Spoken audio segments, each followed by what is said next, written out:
তোমরাও এসো আমাদের কাছে, ফুল তুলে নিয়ে যাও আর ঠাকুর পুজো দেবে, ঠিক আছে? আমরা সবাই আসো, আমাদের গাছ থেকে ফুল নিয়ে যাবে আর ঠাকুরকে পুজো দেবে। আমাদের বেশি ফুল গাছ নেই, কিন্তু ফুল যেটুকু ফোটে আমাদের হয়ে যায়, তাই না মা?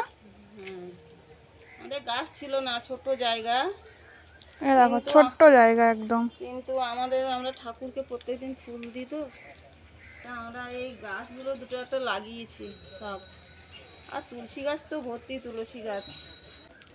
একটা দুটো রাখো গাছে। একটা দুটো তো রেখেই দিই। আর ওইদিকে জবা ফুল নাকি ফুটেছে, ওটা তুলে নাও।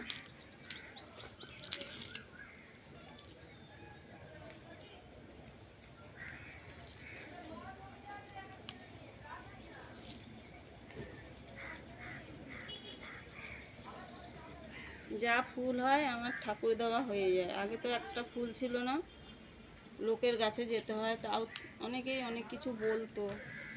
তাই বলি ঠাকুর, এই ফুল গাছগুলো লাগাচ্ছি যেন সুন্দর করে হয়, তোমার চরণেই ফুল দিতে পারি। তা সত্যি এই গাছগুলো তো গরু ছাগল খেয়ে পুরো কিচ্ছু ছিল না।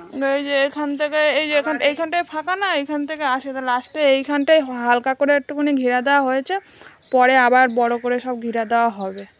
এই গাছটা পুরো মরে গেছিলো এই গাছটা, আর ওই জল দিতাম আর ঠাকুরের নাম করতাম। তা দেখো বন্ধুরা, এই গাছটা কি সুন্দর হয়েছে, আর এই গাছে প্রত্যেক দিন ফুল হয়। এই দেখো কত ফুল, দেখেছেন? এই গাছগুলোর ছোট্ট ছোট গাছ ছিল, এইটুকুটুকু গাছ ছিল, কত বড় হয়েছে। এখন যা ফুল, এখন ঠাকুরের চরণে দেওয়ার মতন হয়েছে। বৌদি কোথায় যাচ্ছে? কোথায় যাবে? আশার কাছে? ওই যাচ্ছে। ওই শাড়ি নিয়ে আশার কাছে যাচ্ছে তো। তাই মায়ের শাড়িটা নিয়ে যাও না, আশাকে দিয়ে দেবে। হ্যাঁ এখন 9টা বাজে, খুলিনি। তুমি ফোন নাম্বার নিয়ে আসবে, আশার বলে টুম্পা দিতে বলেছে। হ্যাঁ যাও, আমার নাম করবে, বলে টুম্পা তোমার নাম্বারটা দিতে বলেছে।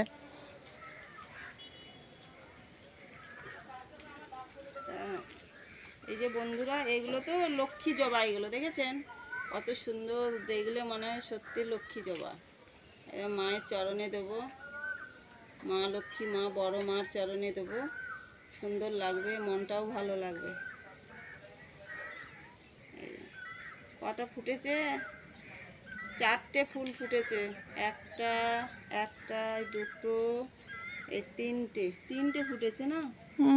3টে ফুটেছে। একটা গাছে 2টো ফুটেছে আর একটা, এই না 4টে ফুটেছে, এই 3টে আর এই একটা।